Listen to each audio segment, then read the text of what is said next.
Yoo yaa ashamaa akkam jirtu hordoftoota chaanaala YouTube kiyyaa kan fagoo dhiyoo jirtan kan biyya keessaaf kan biyya alaa kan dhiiraaf kan dubartii cufti keessan bakka jirtaniif lafa jirtan kamittuu nageenya waaqayyoo nageenya rabbii bal'aaf guddaan dhuma hin qabne sun isin biraa jiraatu kun chaanaala YouTube Nasruu Abbaa Hojiiti. Hordoftoota tiyyaa yookaan faamiliiwwan tiyya walaloo gabaabduu karaa fuula Facebookiitiin maxxansite akkaatu jira. Walaloon sun kooppiidha. Ishee achiin maxxanse sana ergaa guddaa of keessaa qabdi. Especially jireenya nan keessa taree fi qormaataan keessa taree wajjin haalan kan wal simtuu fi kan wal madaaltuudha. Ishii sana immoo karaa fuula YouTube kiyyaatiin post godheen ture bifa barreeffamaatiin tarii amman tana immoo bifa walalootiin kallattiidhumaan sagaleedhaan isiniif kaa'uun barbaade. Kanaaf gamanumaan warroonni chaanaala YouTube kiyyaa yeroo baay'ee hordofaa turtan irra caalan keessan warroota otoo subscribing goone viidiyoo kee daawwataa jirtanidha. Parsantii 58 ol kanneen taatan warra osoo viidiyoo kiyya inni daawwattu garuu chaanaala kiyya subscribe naaf hin goonedha. Please subscribe gochuudhaan faamilii yookaan immoo maatii chaanaala YouTube kiyyaa naa ta'an dhaamsatii jetanii yeroo hundaati. Irra caalaan warroota chaanaala kiyya hordofaa jirtanii ijoollee Suudi Arabiyaati itti aansuudhaan United Arab Emirates yoo ta'u parsantiin 8.8 immoo warra Itoophiyaa keessa jirtanii. Kana keessa immoo parsantiin guddaan dubartoota parsantiin 32 ho'i kan ta'u immoo dhiirota. Akkasumas umriin keessan 20 irraa ol kan jiru hanga 35 kan jiru irra caalaa warroota na hordoftaniiti. 35 irraa hanga 45 kan jirtan immoo warra giddu galeessan na hordofaa jirtanidha. Umriin keessan 50 fi sanii ol kan ta'e immoo na hordofaa kan jirredha ragaan ani qabu.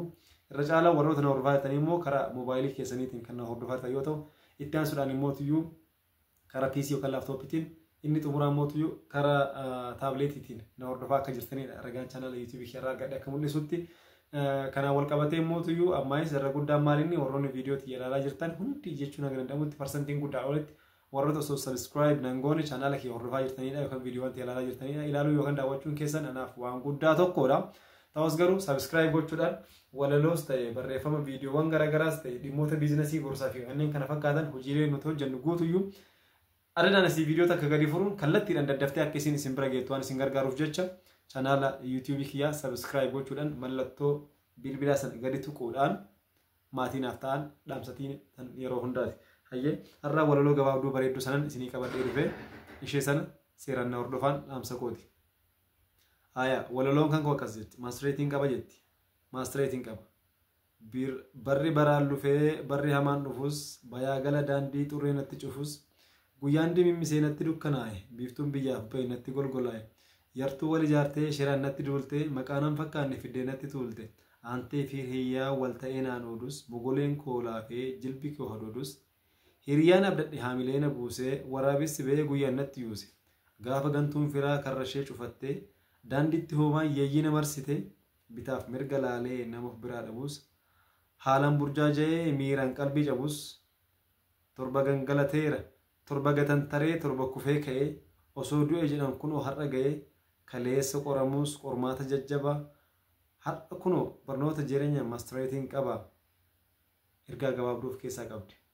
Namoota hiriyaadhaan firaan shiraan karan taaniin akka hin taaniin hamileen isin cabdeef tun walaloo bareedduudha.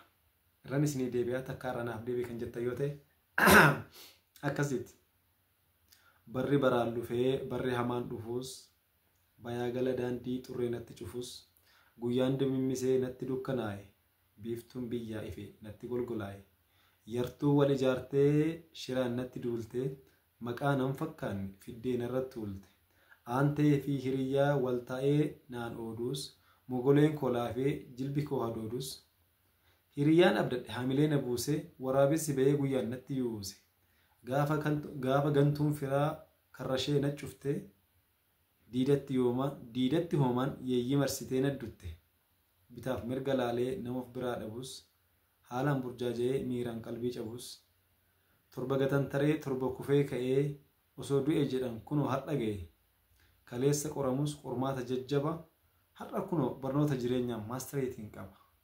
Eeyyeti kun namoota karan taaniif akka hin taaniin gartee haamileen keessan isin cabdee osoo namoonni haamilee isa cabsineerra kufeera amma booda inni nama hin ta'u siin jedhan ati immoo nama taatee eenyummaa kee itti agarsiifteef siif haa taatu.